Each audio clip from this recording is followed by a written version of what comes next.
Welcome back to my channel. Today I am going to discuss in detail about you this Piaget cognitive learning theory.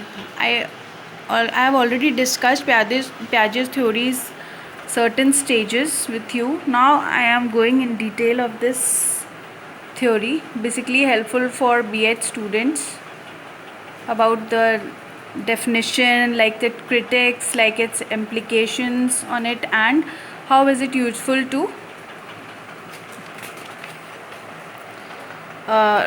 contribution in education.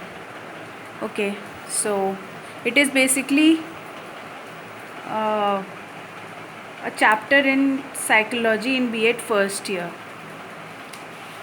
Okay, so now I have come up with definition of Piaget theory. Piaget theory is basically a comprehensive theory, and earlier, as I've told you, it was developed by Jean Piaget in 1936, who was born in Switzerland and died in Geneva.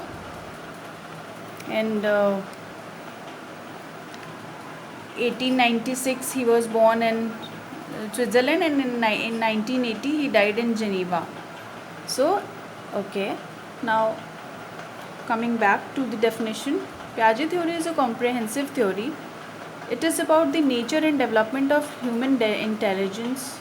It was first created by Swiss development psychologist Jean Piaget, and this theory tells us about how humans gradually come to acquire, construct, and use it.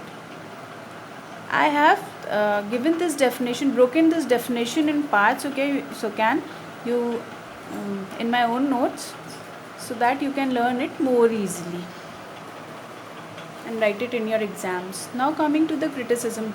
These criticism are basically asked in your long answer type questions, and maybe it can come also on short answer type questions. So I have made the notes so you can see, look at the notes.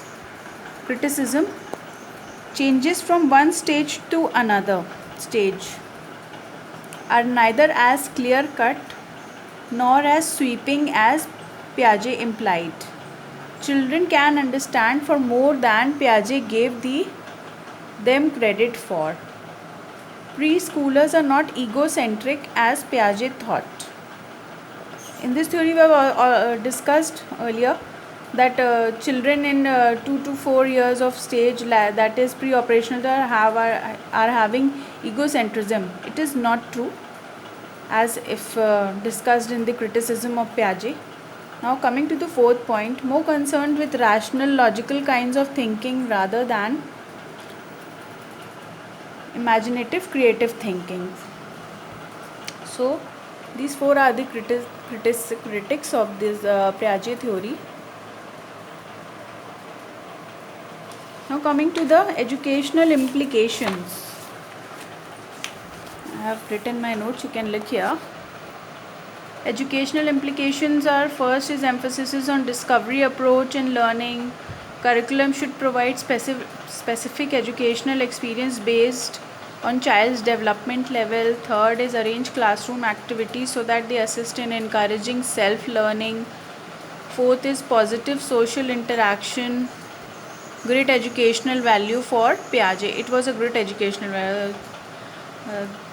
This is the point you are always asked in your exams, like competitive exams, and your B.Ed exams also, like positive social interaction. Children should be more friendly to the social environment.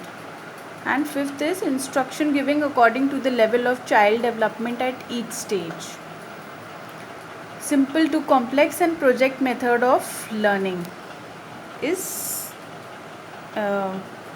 emphasized in this Piaget theory.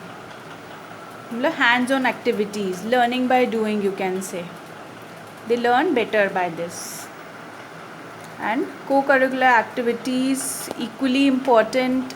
This is equally important, okay, as that of curricular experiences in cognitive development of children. And last is major goals of Piaget theory. You should